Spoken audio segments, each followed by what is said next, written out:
ಎಲ್ಲರಿಗೂ ನಮಸ್ಕಾರಗಳು.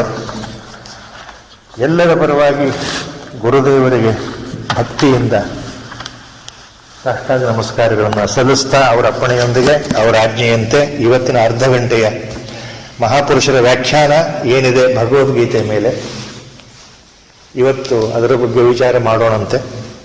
ಗುರು ಪ್ರಾರ್ಥನೆಯೊಂದಿಗೆ ಮತ್ತು ಮಂಗಳಾಚರಣದ ಶ್ಲೋಕದೊಂದಿಗೆ ಇವತ್ತಿನ ಅರ್ಧ ಗಂಟೆಯ ಕಾರ್ಯಕ್ರಮ ಪ್ರಾರಂಭ. ಗುರುವೇ ಸರ್ವಲೋಕಾನಾಂ ಭಿಷಜೇ ಭವರೋಗಿಣಾಂ ನಿಧಯೇ ಸರ್ವವಿದ್ಯಾನಾಂ ಶ್ರೀ ದಕ್ಷಿಣಾಮೂರ್ತಯೇ ನಮಃ.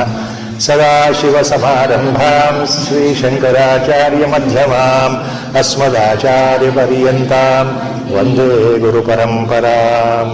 ಓಂ ನಮೋ ಭಗವತೆ ವಿರಾಜೇಶ್ವರಾಯ. ಓಂ ಶ್ರೀ ಗಣೇಶಾಯ ನಮಃ. ಓಂ ಮಹಾಸರಸ್ವತ್ಯೈ ನಮಃ. ವಸುದೇವಸುತಂ ದೇವಂ ಕಂಸಜಾನೂರಮರ್ದನಂ ದೇವಕೀ ಪರಮಾನಂದಂ ಕೃಷ್ಣಂ ವಂದೇ ಜಗದ್ಗುರುಂ. ಮೂಕಂ ಕರೋತಿ ವಾಚಾಲಂ ಪಂಗುಂ ಲಂಘಯತೆ ಗಿರಿಂ ಯತ್ಕೃಪಾತಮಹಂ ವಂದೇ ಪರಮಾನಂದಮಾಧವಂ. ನಾರಾಯಣಂ ನಮಸ್ಕೃತ್ಯ ನರಂ ಚೈವ ನರೋತ್ತಮಂ ದೇವೀಂ ಸರಸ್ವತೀಂ ವ್ಯಾಸಂ ತತೋ ಜಯಮುದೀರಯೇತ್. ಹೋದ ಭಾನುವಾರ 15ನೇ ಶ್ಲೋಕ ವ್ಯಾಖ್ಯಾನ ಎಲ್ಲರೂ ಏನು ಹೇಳಿದ್ದಾರೆ ಅಲ್ಲಿಗೆ ಬಂದಿದ್ವಿ. 16ನೇ ಶ್ಲೋಕದ ಪ್ರಾರಂಭ. So last time it was 15th shloka of Jnana Karma Sanyasa Yoga. That was almost completed. We were at the 16th shloka, 4th chapter last time. ಈ 4ನೇ ಅಧ್ಯಾಯ ಈ 16ನೇ ಶ್ಲೋಕದಿಂದ ಬಹಳ ಮುಖ್ಯವಾದ ಒಂದು ವಿಷಯ. ಗುರುಗಳು ಇದನ್ನು ಯಾವಾಗಲೂ ಬಹಳ ಸಲ ಹೇಳಿದ್ದಾರೆ. ಈ ಭಗವದ್ಗೀತೆಯ ಮೂಲ ರಹಸ್ಯ ಇರೋದೇ ಈ ಮುಂದಿನ 4 ಶ್ಲೋಕಗಳಲ್ಲಿ ಅಂತ ಹೇಳಿದ್ರು ಗುರುಗಳು. ಈ 4 ಮುಂದೆ ಬರ್ತಕ್ಕಂಥ 16 ಆದ ನಂತರ 17, 18, 19, 20. So overall these 5 shlokas are so important because they are covering the entire secrecy behind karma yoga. All the shlokas put together, if you have to take correctly, individual shlokas, commentaries are there, and overall summary also we should understand very correctly. Because the reason is, if you read one book, commentary on Bhagavad Gita, say our Gurudev has written, discussion was there today about that. Our Gurudev has written Science of Bhagavad Gita. He has given a commentary. Now I read that, only that book, and understand that what our Gurudev has said. But the interesting point here is, if you take another book commentary and another book like that, if you have 4 or 5 books with you on Bhagavad Gita of great Mahapurushas, not ordinary people, now what they say, if you read, then you get totally confused. That is the speciality of the next 5 shlokas or the 4 shlokas. ಈ ಮುಂದೆ 3-4 ಶ್ಲೋಕಗಳು ಎಷ್ಟು ಬಹಳ ಒಂದು ರೀತಿ ಗೊಂದಲಕ್ಕೆ ಈಡು ಮಾಡುತ್ತೆ ಅಂದರೆ ಮಹಾತ್ಮರು ಹೇಳಿಬಿಟ್ಟಿದ್ದಾರೆ. ಅವರವರ ಅಭಿಪ್ರಾಯ ವ್ಯಾಖ್ಯಾನಗಳು ಸ್ವಲ್ಪ ಮಟ್ಟಿಗೆ ಮನಸ್ಸಿಗೆ ಗೊಂದಲ ಉಂಟು ಮಾಡುವಂಥದ್ದು. ಈ ಮಹಾಪುರುಷರು ಮಹಾತ್ಮರು ಹೀಗೆ ಹೇಳ್ತಾ ಇದ್ದಾರಲ್ಲ, ಈ ಶ್ಲೋಕಕ್ಕೆ ಅರ್ಥ ಇದು ಇರಬಹುದಾ, ನಮ್ಮ ಗುರುಗಳು ಹೀಗೆ ಹೇಳ್ತಾ ಇದ್ದಾರಲ್ಲ ಇದು ಇರಬಹುದಾ, ಈ ರೀತಿ ಸಣ್ಣ ಪುಟ್ಟ ಸಂದೇಹಗಳು ಮನಸ್ಸಿಗೆ ಬರುತ್ತೆ. ಯಾಕೆಂದ್ರೆ ಭಗವಂತನ ಹೇಳಿಬಿಟ್ಟಿದ್ದಾನೆ. ಇದನ್ನು ನಮ್ಮ ಗುರುಗಳು ಒಮ್ಮೆ ಹೇಳಿಬಿಟ್ರು. ಏನು ಇದನ್ನು ಎಷ್ಟೋ ಸಲ ಹೇಳಿದ್ದಾರೆ, ಇದನ್ನು ಬಹಳ ಸ್ಪಷ್ಟವಾಗಿ ಹೇಳಿದರು. ಇದ್ರ ಬಗ್ಗೆ ನಾನು ಪ್ರಶ್ನೆ ಕೇಳಿದಾಗ, ನಿಜವಾದ ಅರ್ಥದಲ್ಲಿ ಈ ಕರ್ಮ ರಹಸ್ಯ ಅರ್ಥ ಆಗೋದು ಕಷ್ಟಪ್ಪ ಅಂತ ಹೇಳಿದರು ಗುರುಗಳು. ಕರ್ಮ ರಹಸ್ಯವೇ ಅರ್ಥ ಆಗೋದು ಕಷ್ಟ. ಯಾಕಂದ್ರೆ ಕರ್ಮಗತಿ ಅನ್ನೋದೇ ಬಹಳ ಕಷ್ಟ. C the whole karma rahasya is so difficult to understand by our mind, our Gurudev mind. And he made another point very clear. the first edition of what Science of Bhagavad Gita he wrote while he was in Rishikesh. And he said that those interpretation what I have given mainly concerning with the rational minded young generation who are scientifically oriented, not only in the West, even in our country. ನಮ್ಮ ದೇಶದ ಯುವ ಜನಾಂಗವನ್ನು ಮನಸ್ಸಿನಲ್ಲಿ ಇಟ್ಕೊಂಡು ಈಗಿನ ಯುವಕರ ಮನಸ್ಥಿತಿ ಏನಿದೆ, ಎಲ್ಲವೂ ಅವ್ರ ಕಣ್ಣಿಗೆ ಆಧಾರಪೂರ್ವಕವಾಗಿದ್ದರೆ ಮಾತ್ರ ನಂಬುವಂಥ ಸ್ಥಿತಿ ಇದೆಯಲ್ಲ, ವೈಜ್ಞಾನಿಕವಾಗಿ ಸಿದ್ಧ ಮಾಡಿದರೆ ಮಾತ್ರ ನಂಬುವಂಥ ಸ್ಥಿತಿ, ಅಂಥವರ ದೃಷ್ಟಿ ಇಟ್ಕೊಂಡು ನಾನು ವ್ಯಾಖ್ಯಾನವನ್ನು ಆವಾಗ ಬರೆದಿದ್ದೆ. If I have to write again a vyakhyana or commentary on Bhagavadgita, my present ವ್ಯಾಖ್ಯಾನ again will differ from what I had written earlier. Our Gurudev said this. ಈಗ ಇನ್ನೊಮ್ಮೆ ನಾನು ಕೂತ್ಕೊಂಡು ಇವತ್ತು ನಾನು ಬರೆಯೋದಾದರೆ the science of Bhagavadgita, if I write today, the interpretation will be again different than what I had written earlier. Gurudev's words. ಇದೆಲ್ಲ ಯಾಕೆ ನೆನಪಾಗ್ತಾ ಇದೆ ಅಂದರೆ, that is why he meant it is very difficult just to understand, because today we hear from the ear, we think that we have understood, tomorrow we forget, and after 1 year totally we forget. This is so. To start with the 16th shloka, that is why Lord Krishna Paramatma himself has made it very clear to us. ಈ 16ನೇ ಶ್ಲೋಕ ಇದೆಯಲ್ಲ, ಇದು ಮೊದಲು ಅರ್ಥ ಆಗಬೇಕು.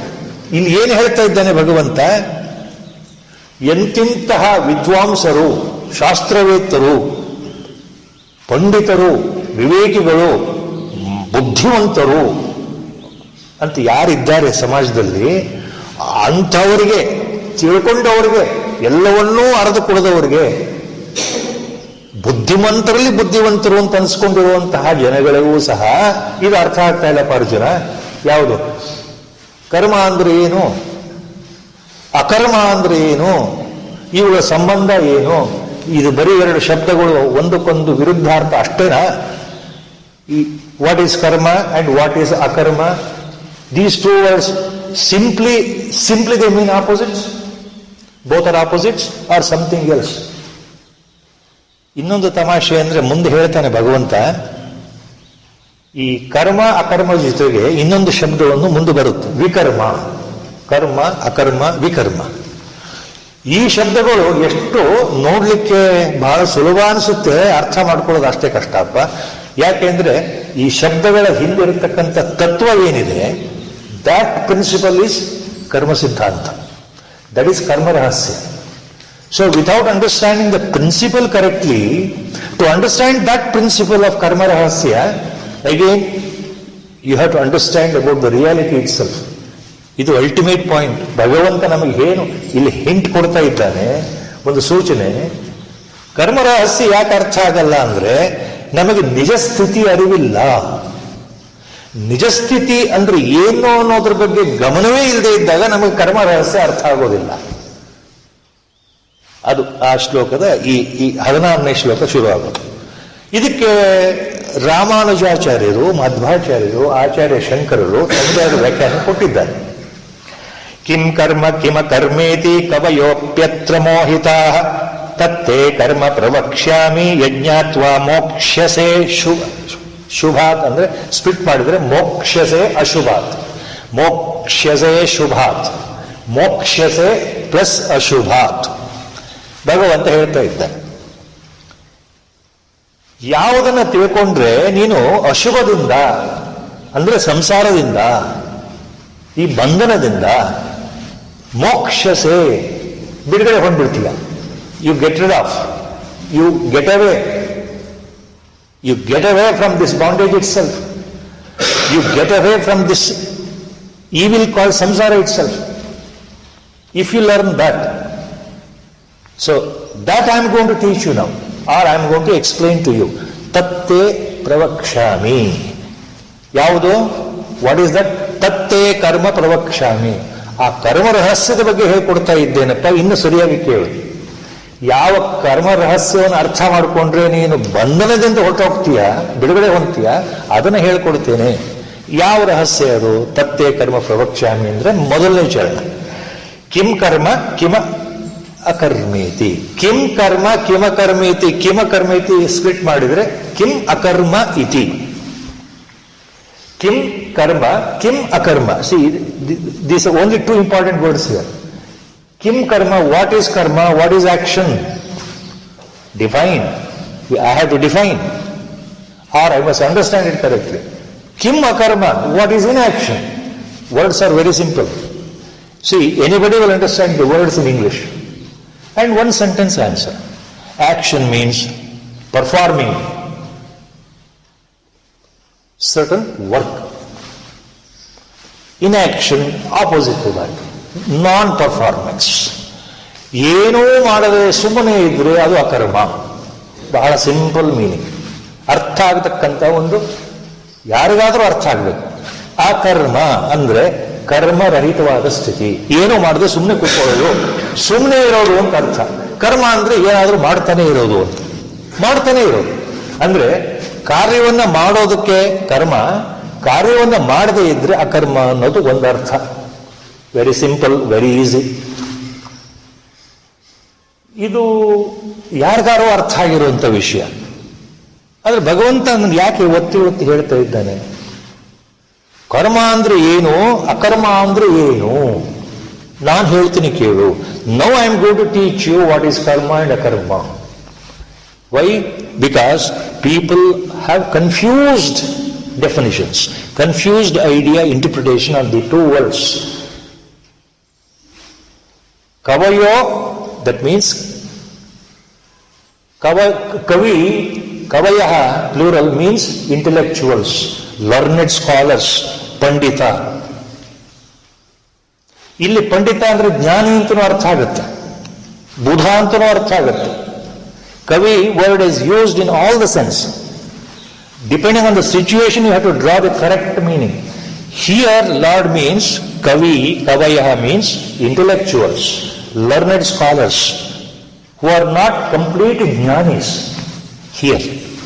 So all intellectuals, all great scholars who think that they know, even they are deluded, because a real jnani is not deluded. If you are a real jnani, you are not deluded at all. So people who think that they are jnanis, they are deluded by the definition. Antartha. Kavayah api, even such people also, atra mohitaha. They are confused in what? They are confused in correctly understanding meaning of the 2 words, karma and akarma, and then telling it. No doubt they give you the answers, but most of the intellectuals fail to give you the correct picture. ಇದು ಪರಮಾತ್ಮ ಹೇಳ್ತಾರೆ. ಬಹಳಷ್ಟು ಜನಗಳಿಗೆ, ಬುದ್ಧಿವಂತರಿಗೆ, ವಿವೇಕಶಾಲಿಗಳಿಗೆ ಇದು ಸ್ವಲ್ಪ ಗೊಂದಲಕ್ಕೆ ಉಂಟು ಮಾಡತಕ್ಕಂಥದ್ದು. ಕರ್ಮ ಅಂದ್ರೆ ಏನು, ಅಕರ್ಮ ಅಂದ್ರೆ ಏನು? ಇದರಲ್ಲಿ ಅವರು ಮೋಹಿತ ಅಂತಂದ್ರೆ ಅರ್ಥ ಏನು? ಅವರು ಕೊಡ್ತಕ್ಕಂತಹ ವಿಶ್ಲೇಷಣೆ ಸರಿಯಾದ ವಿಶ್ಲೇಷಣೆ ಆಗಿರ್ಲಿಕ್ಕಿಲ್ಲ, ತಮ್ಮದೇ ರೀತಿಯಲ್ಲಿ ಕೊಡ್ತಾ ಇದ್ದಾರೆ.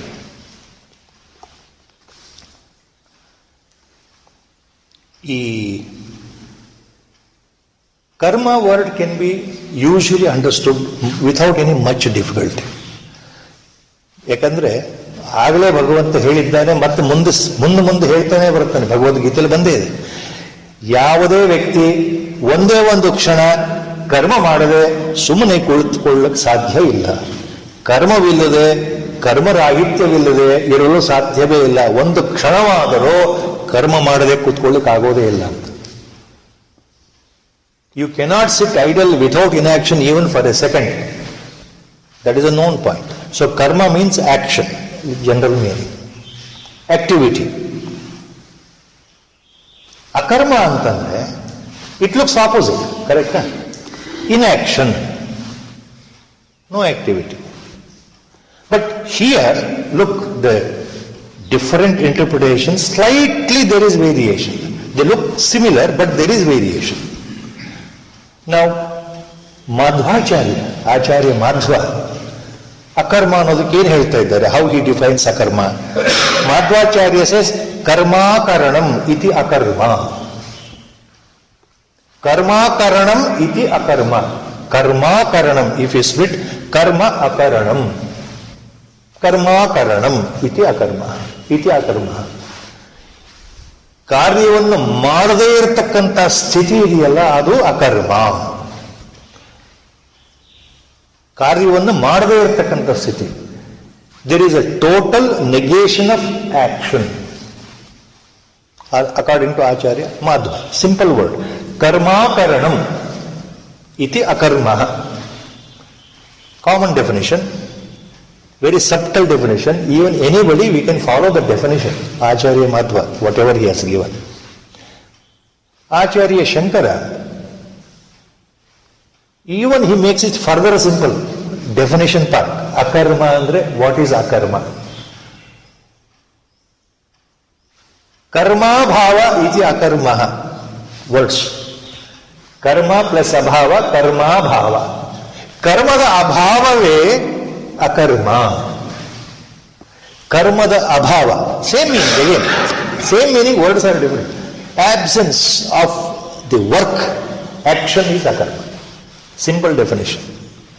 ಆಚಾರ್ಯ Ramanuja, now you have to go into the subtleties what Acharya Ramanuja says. Now he gives you another definition. Akarma ಅಂದ್ರೆ what? What is akarma? According to Ramanuja Acharya, akarma ultimately means jnana. Akarma ultimately means jnana. Now confusion. Confusion sets in to people ajnani like us.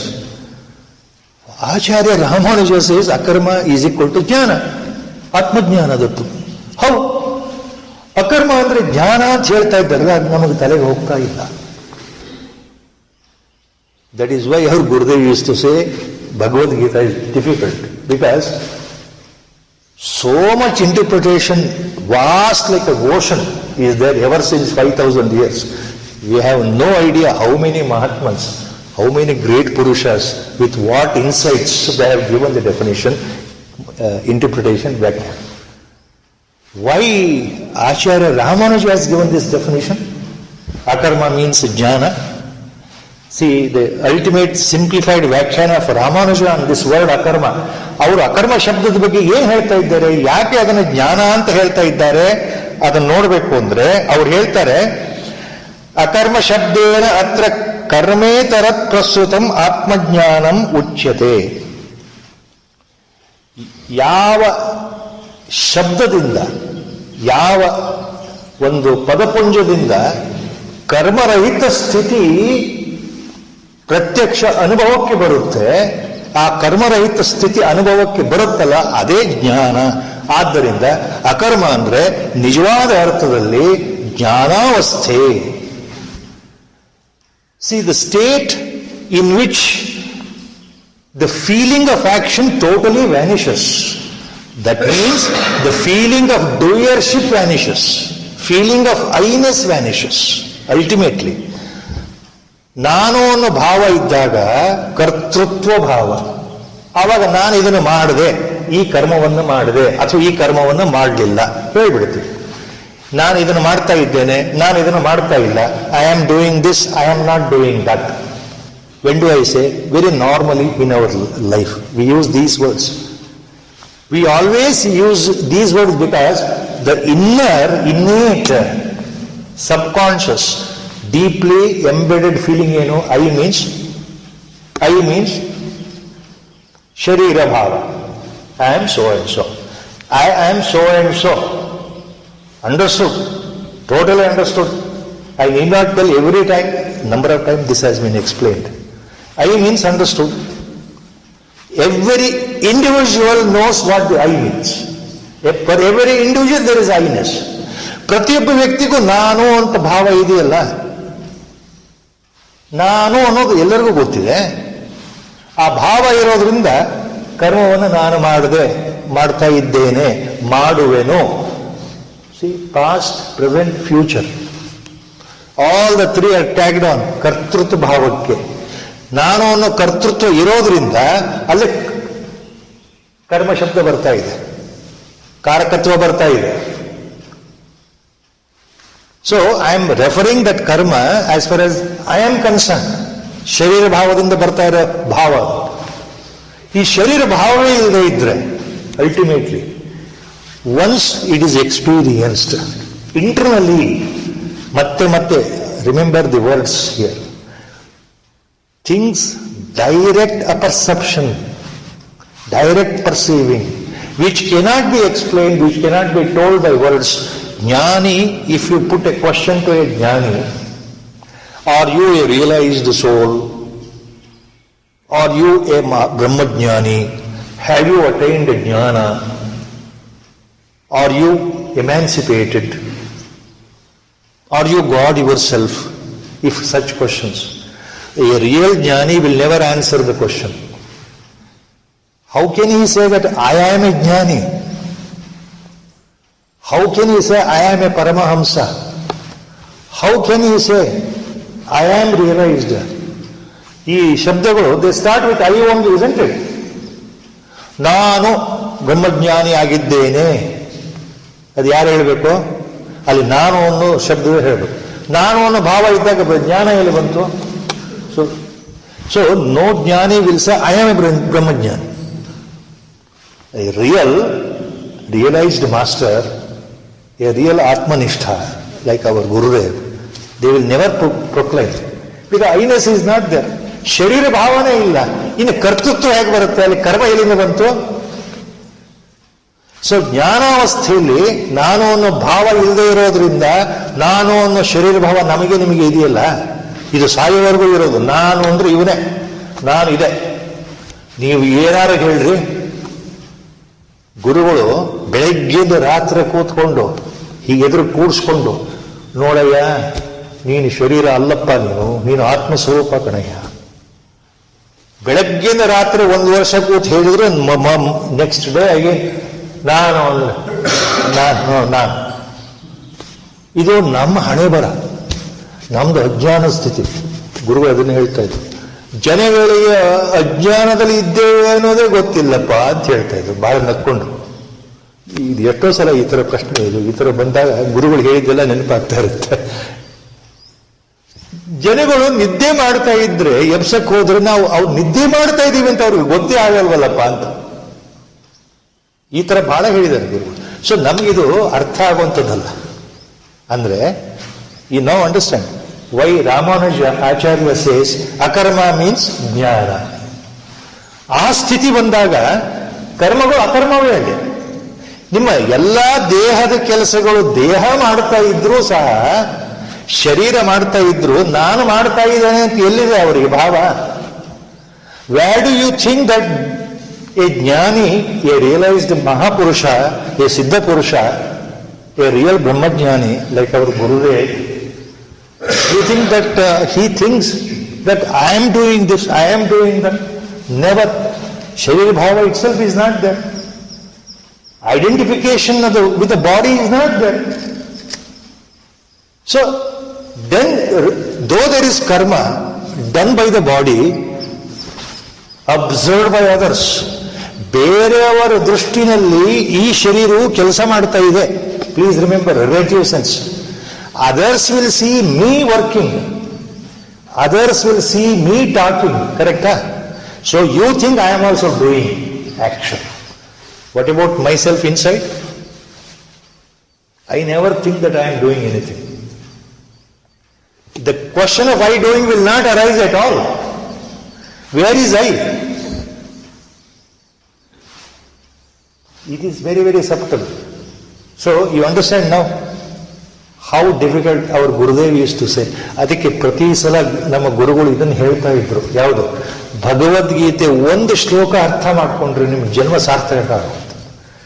You understand correctly, precisely, inner meaning with clear insight. ಸರಿಯಾದ ಒಳನೋಟದೊಂದಿಗೆ ಗುರು ಅನುಗ್ರಹದಿಂದ ನಿಮಗೆ ಒಳಗಡೆ ಏನ್ ಹೇಳ್ತಾ ಇದ್ದಾನೆ ಭಗವಂತ, ಅದು ಮುಖ್ಯ ಕಣಯ್ಯ. ಗುರುಗಳು ಹೇಳ್ತಾ ಇದ್ರು, ಭಗವಂತ ಏನ್ ಹೇಳ್ತಾ ಇದ್ದಾನೆ ಅದನ್ನು ತಿಳ್ಕೊಳ್ಬೇಕು. ನಾನೇನು ಅರ್ಥ ಮಾಡಿಕೊಂಡೆ ಭಗವದ್ಗೀತೆ ಓದಿ ಅದೆಲ್ಲ ಅರ್ಥ. What I deduce the conclusion is not the real purport. We have to beg,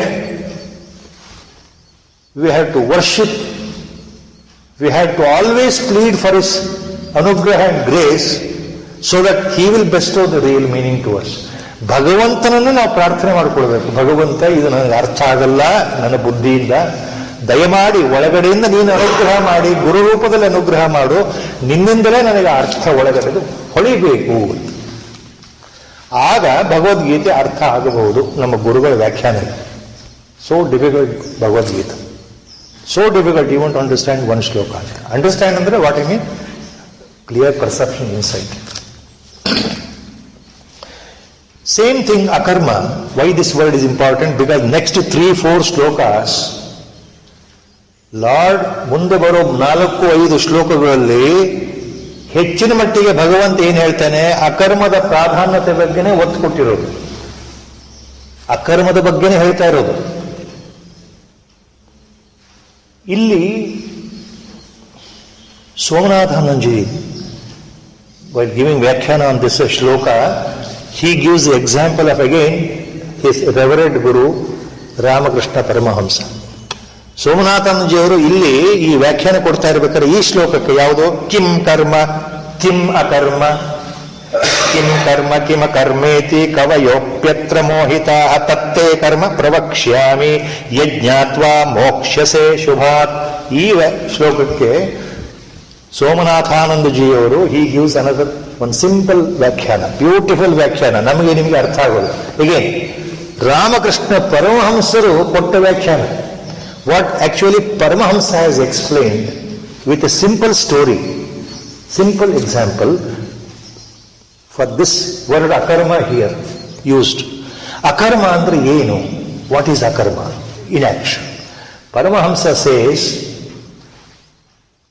he gives an example of the lady in the house who works for money, the maid servant, especially a maid servant appointed to look after the children by affluent society. ಶ್ರೀಮಂತರ ಗೃಹಗಳಲ್ಲಿ ಚಿಕ್ಕ ಚಿಕ್ಕ ಮಕ್ಕಳನ್ನ ಸರಿಯಾಗಿ ನೋಡ್ಕೊಳ್ಳಿಕ್ಕೆ ಅಂತಾರೆ ಕೆಲವರು ವ್ಯವಸ್ಥೆ ಇರುತ್ತೆ. In English word, in number of words are there, nannies or governess, so they look after the child. So the maid servant who is appointed for money, monthly salary, to look after the child, 1-year-old child, 6 months or 2-year-old child in the house. That example Paramahamsa has given.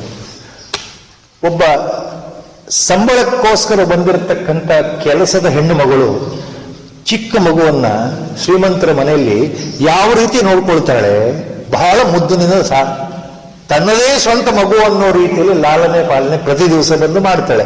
ಆ ಮಗುವಿಗೆ ಹಾಲು ಕುಡಿಸೋದಾಗ್ಲಿ, ಊಟ ತಿನ್ನಿಸೋದಾಗ್ಲಿ, ಬಟ್ಟೆ ಬದಲಾಯಿಸೋದಾಗ್ಲಿ, ಸ್ನಾನ ಮಾಡಿಸೋದಾಗ್ಲಿ, ಎಲ್ಲವನ್ನು ತಾಯಿಯ ಪರವಾಗಿ ಆ ಹೆಣ್ಣು ಮಗಳು ಮಾಡ್ತಾಳೆ. ಪ್ರತಿ ದಿವಸ ಮಗುವಿಗೆ ಸ್ನಾನ ಮಾಡಿಸ್ಬೇಕು, ಬಟ್ಟೆ ಬದಲಾಯಿಸಬೇಕು, ಮಲಮೂತ್ರಗಳಿಂದ ಶುದ್ಧ ಮಾಡಬೇಕು. So looking after the growing child, 6 months or 1-year child, cleaning, swiping, even washing, everything, even feeding at correct intervals. How she behaves like a real mother itself. ನೋಡಿ, ಬೆಳಗ್ಗೆಯಿಂದ ಸಾಯಂಕಾಲ ತನಕ ಆ ಹೆಣ್ಣು ಮಗಳು ತಾಯಿಯ ಸ್ಥಾನದಲ್ಲಿ ತಾಯಿಯ ಕರ್ತವ್ಯ ಎಲ್ಲಾ ಕರ್ಮಗಳನ್ನ ಮಗುಗೋಸ್ಕರ ಮಾಡ್ತಾ ಇದ್ದಾಳೆ. ಕರ್ಮ ಅದು ಕರ್ಮವೇ. ಕರ್ಮದ ದೃಷ್ಟಿಯಿಂದ ನೋಡಿದರೆ she is totally active, she is doing action, she is involved actively. All the karma she is doing to look after the baby.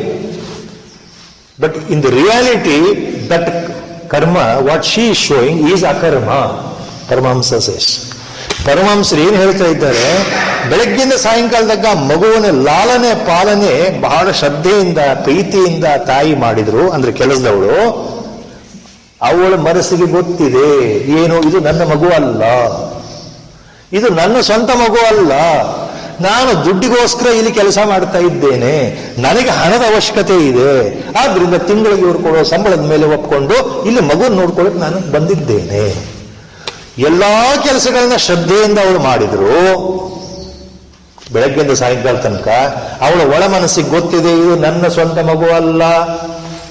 So ಅಲ್ಲಿ ನಿಜವಾದ ಪ್ರೀತಿ, ನಿಜವಾದ ತಾಯಿಯ ಪ್ರೀತಿ ಇಲ್ಲ. ಅಲ್ಲಿ ಮಾಡ್ತಾ ಇರೋದು ಕೇವಲ ಕರ್ಮ. ಯಾದಕ್ಕೋಸ್ಕರ? ಹೊಟ್ಟೆ ಪಾಡಿಗೋಸ್ಕರ. ಪಾಪಿ ಪೇಟ ಸವಾಲ್. ಆ ತಾಯಿಗೆ, ಆ ಹೆಣ್ಮಗಳಿಗೆ ಚೆನ್ನಾಗಿ ದುಡ್ಡಿದ್ದಿದ್ರೆ, ಅವಳಿಗೂ ಒಂದು ದೊಡ್ಡ ಬಂಗಲೆ ಇದ್ದು ಒಂದು ಕಾರ್ ಇದ್ದಿದ್ರೆ ಈ ಕೆಲಸಕ್ಕೆ ಬರ್ತಾ ಇದ್ಲ? ದೇವರಾಣೆ ಬರ್ತಾ ಇರಲಿಲ್ಲ. ಪರಮಹಂಸ ಬಹಳ ಚೆನ್ನಾಗಿ ಹೇಳಿದ್ರು ಕಥೆ. ಅವಳು ಯಾವುದೋ ಒಂದು ಸಂದರ್ಭಕ್ಕೆ ಹಣಕ್ಕೋಸ್ಕರ ಅವಳು ಪ್ರೀತಿ ತೋರಿಸ್ತಾ ಇದ್ದಾಳೆ, ಮಗು ಎಲ್ಲೋ ಕರ್ಮವನ್ನು ಮಾಡ್ತಾ ಇದ್ದಾಳೆ. ಸೊ ನಿಜವಾದ ಅರ್ಥದಲ್ಲಿ ಅಲ್ಲಿ ಮನಸ್ಸಿಲ್ಲ. ಮನಸ್ಸು ಅಂದ್ರೆ ಇದು ನನ್ನ ಸ್ವಂತ ಮಗು ಅಲ್ಲ ಅಂತ ಗೊತ್ತಿರೋದ್ರಿಂದ, ಕೇವಲ ಹಣಕ್ಕಾಗಿ ಮಾಡ್ತಾ ಇರೋದ್ರಿಂದ ಆ ಕರ್ಮಗಳು ನಿಜವಾದ ಅರ್ಥದಲ್ಲಿ ಅಕರ್ಮ. ಪರಮಹಂಸರು ಹೇಳಿದ ಉದಾಹರಣೆ. ಸೊ ಈಗ ವ್ಯತ್ಯಾಸಗಳು ಹೇಗೆ? Definition how akarma. Akarma means so much definition, so much of interpretation. So, ಇದು ಪರಮಾತ್ಮ ಏನ್ ಹೇಳಿದ ಇಲ್ಲಿ? ಮೋಕ್ಷಸೇ ಅಶುಭ. ಇದನ್ನ, ಈ ತತ್ವವನ್ನು ಸರಿಯಾಗಿ ತಿಳ್ಕೊಂಡ್ರೆ ನೀನು ಅಶುಭದಿಂದ ಮೋಕ್ಷವನ್ನು ಪಡೀತೀಯ. You get over from the evil itself, ಅಂದ್ರೆ you get away from samsara itself and the bondage itself. If you understand this correctly ಅಂತಂದ್ರೆ ಅರ್ಥ ಏನು? ಅಂಡರ್ಸ್ಟ್ಯಾಂಡ್ ಅಂದ್ರೆ ಯು ಫಾಲೋ ಇಟ್ ಅಂತ. ಇದು ನಿನ್ನ ವ್ಯವಹಾರ ಆಗಬೇಕು. ಕರ್ಮ ರಹಸ್ಯ ಅರ್ಥ ಮಾಡ್ಕೊಳ್ಳೋದು ಅಂತಂದ್ರೆ ತತ್ವ ವಿವೇಚನೆ ಸರಿಯಾಗಬೇಕು.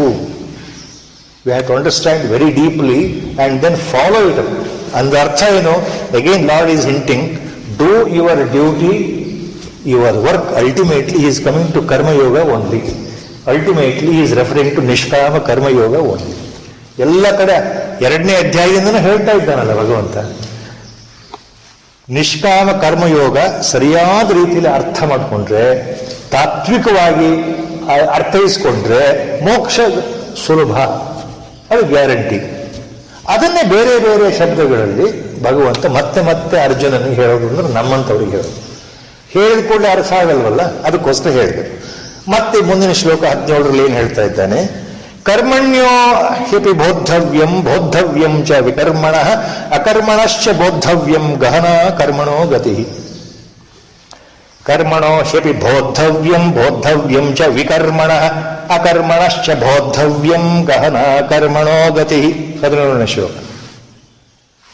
Now almost time is one point here. We will explain this, continue next week. One interesting point. You go through that today. In this shloka, Lord has used first time vikarma word. bodhavyam cha vikarmanah. ವಿಕರ್ಮ ಶಬ್ದವನ್ನ ಈ ಶ್ಲೋಕದಲ್ಲಿ ಭಗವಂತ ಹೇಳ್ತಾ ಇದ್ದಾನೆ. ಕರ್ಮ ಅಕರ್ಮ ಅಂತ ಹೇಳಿದ ಮೇಲೆ ಈಗ 3ನೇ ಶಬ್ದ ವಿಕರ್ಮ. ಕರ್ಮ ಅಂದ್ರೆ ಏನು ಅಂತ ಸರಿಯಾಗಿ ತಿಳ್ಕೊಳ್ಬೇಕು ಅರ್ಜುನ. ಅಕರ್ಮ ಅಂದ್ರೇನು ಅದನ್ನು ತಿಳ್ಕೊಳ್ಬೇಕಪ್ಪ ಅರ್ಜುನ. ಹಾಗೆ ವಿಕರ್ಮ ಅಂದ್ರೇನು ಅದನ್ನು ತಿಳ್ಕೊಳ್ಬೇಕು ಅರ್ಜುನ. ಸರಿಯಾಗಿ ತಿಳ್ಕೊಳ್ಬೇಕು. ಯಾಕೆ ಸರಿಯಾಗಿ ತಿಳ್ಕೊಳ್ಬೇಕು? ಬೋದ್ಧವ್ಯಂ. ಯು ಹ್ಯಾವ್ ಟು ಅಂಡರ್ಸ್ಟ್ಯಾಂಡ್ ತತ್ವತಃ. ತಾತ್ವಿಕವಾಗಿ ವಿವೇಚನೆಯಿಂದ ಸರಿಯಾಗಿ ಅರ್ಥೈಸ್ಕೊಳ್ಬೇಕು. ಬೋದ್ಧವ್ಯಂ. ಯಾಕೆ? ಸರಿಯಾಗಿ ತಿಳ್ಕೊಳ್ಳದೆ ಇದ್ರೆ ಅದು ನಿನಗೆ ಅರ್ಥವೇ ಆಗೋದಿಲ್ಲ ಮುಂದೆ. ಈ ಕರ್ಮ ರಹಸ್ಯ ಅಂತ ಏನಿದೆಯೋ ಇದು ಅರ್ಥವೇ ಆಗೋದಿಲ್ಲ. ಗಹನಾ ಕರ್ಮಣೋ ಗತಿ. In this shloka, this sentence, this part of the second charana ಬಹಳ important. Our Gurudev explain this one phrase so beautifully. ಗಹನಾ ಕರ್ಮಣೋ ಗತಿ. ಕರ್ಮಗತಿ is so deep, so secret, so vast, infinite. Karmagati, like a ocean, like a space, like Akasha. Nobody, no human being can understand this. ಎಷ್ಟೇ ಬುದ್ಧಿಯಿಂದ ಯೋಚನೆ ಮಾಡಿದ್ರು ಗಹನವಾಗಿದೆಯಲ್ಲ ಕರ್ಮಗತಿ, ಯಾಕೆ ಅಂತ ಅರ್ಥ ಆಗಲ್ಲ. Gahana means very very deep, very secretive, very sacred and secret. ಕರ್ಮಗತಿ.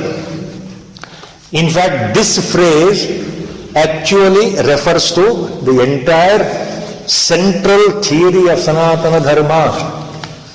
Central pillar of Sanatana Dharma, Aryavrata Dharma. ಯಾವುದು? ಸನಾತನ ಧರ್ಮದ ಮೂಲತಃ ಇರೋದೇ ಕರ್ಮ ಸಿದ್ಧಾಂತ. and Punarjanma. So Gahana Karmano Gati mainly refers it hints at Punarjanma Siddhanta. ಪುನರ್ಜನ್ಮ ಸಿದ್ಧಾಂತ ಮತ್ತು ಕರ್ಮ ಸಿದ್ಧಾಂತ ಎರಡೂ ಒಂದಕ್ಕೊಂದು ಸೇರ್ಕೊಂಡಿರೋದು. Both are directly related, two faces of the same coin. Karma siddhanta and punarjanma. If you understand karma rahasya, you know what is punarjanma, secret of punarjanma, interrelated. That's why lord says ಗಹನಾ ಕರ್ಮಣೋ ಗತಿ. ಇದು ನಮ್ಗೆ ಯಾರಿಗೂ ಅರ್ಥ ಆಗಲ್ಲ ಎಕ್ಸೆಪ್ಟ್ ಜ್ಞಾನೀಸ್ ಅಂಡ್ ಮಹಾಪುರುಷಸ್. ಜ್ಞಾನಾವಸ್ಥೆಯಲ್ಲಿ ಮಾತ್ರ that secret is revealed to you by the guru himself, God himself. The real purport or secret of karma rahasya. Now we are trying to understand, but you have to experience it ಅಂತ ಭಗವಂತನ ಇಚ್ಛೆ ಅದು. ಅದನ್ನೇ ಗುರುಗಳು ಹೇಳ್ತಾ ಇದ್ರು. ಸೊ ಇವತ್ತಿಗೆ ಅರ್ಧ ಗಂಟೆ ವ್ಯಾಖ್ಯಾನ ಗುರು ಸಂಕಲ್ಪದೊಂದಿಗೆ ಈ 17 ಶ್ಲೋಕಕ್ಕೆ ಬಂದಿದ್ದೇವೆ ಅಂತ ಅರ್ಥ. ಅಲ್ಲಿಗೆ ನಿಲ್ಲಿಸ್ತಾ ಇದ್ದೇವೆ. ಮುಂದಿನ ವಾರ ಇದು ಭಗವಂತನ ಇಚ್ಛೆ, ಗುರುಗಳ ಇಚ್ಛೆಯಿಂದ ಪೂರ್ಣ ಆಗುತ್ತೆ. ಮತ್ತೊಂದು ಗುರು ಪ್ರಾರ್ಥನೆ ಮಂಗಳಾಚರಣೆ ಶ್ಲೋಕದೊಂದಿಗೆ ಇವತ್ತಿನ ವ್ಯಾಖ್ಯಾನ ಮುಗಿಯುತ್ತೆ. ವಸುದೇವ ಸುತಂ ದೇವಂ ಕಂಸಚಾಣೂರಮರ್ದನಂ ದೇವಕೀ ಪರಮಾನಂದಂ ಕೃಷ್ಣಂ ವಂದೇ ಜಗದ್ಗುರುಂ ಮೂಕಂ ಕರೋತಿ ವಾಚಾಲಂ ಪಂಗುಂ ಲಂಘಯತೆ ಗಿರಿಂ ಯತ್ಕೃಪಾತಮಹಂ ವಂದೇ ಪರಮಾನಂದ ಮಾಧವಂ ನಾರಾಯಣಂ ನಮಸ್ಕೃತ್ಯ ನರಂ ಚೈವ ನರೋತ್ತಮಂ ದೇವೀಂ ಸರಸ್ವತೀಂ ವ್ಯಾಸಂ ತತೋ ಜಯಮುದೀರಯೇ. ಹರಿ ಓಂ.